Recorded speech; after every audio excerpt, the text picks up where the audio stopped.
ela também. Aí ela acordou e falou a minha mãe. A mãe dela. A mãe dela? Uhum. O quê? Porque ela virava e ela foi no hospital. Foi pro hospital.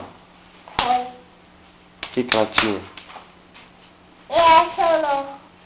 Canta a música da escola, como que é? Boa tarde, toque. Como vai? A minha chate no papai. Para o poder, para ser usar boa tarde, toque. Como vai? Boa tarde, professor. Como vai?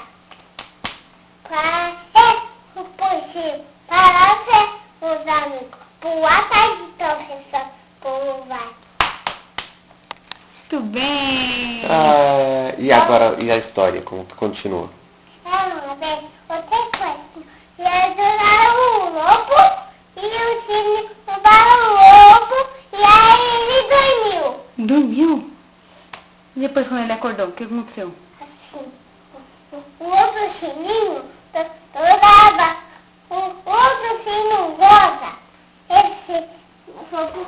Esse rosa. Senta lá. Bala.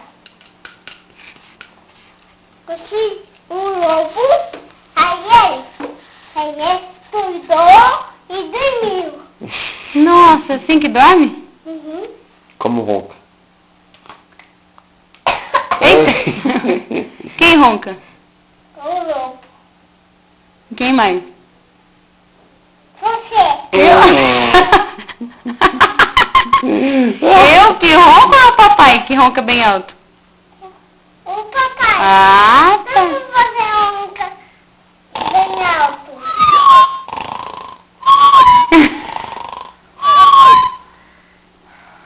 É assim que ronca? Uhum. Vovó, Tinha. Segura tá aqui. na cozinha, faz um tanto. Sim. Vovó, tá na cozinha. Passando chocolate. Dança. Ai, desculpa. Não dava bem alto. Não dava bem altinho. Tá, então canta você.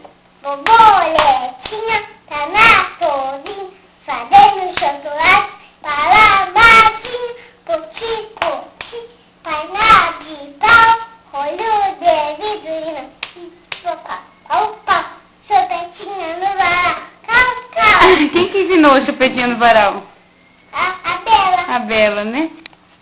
Manda um beijo pra mamãe. Fala tchau, gente. Cantei. Cantei muito. Cantei muito. Até o próximo show. Até estar no show. Um beijo. Beijo.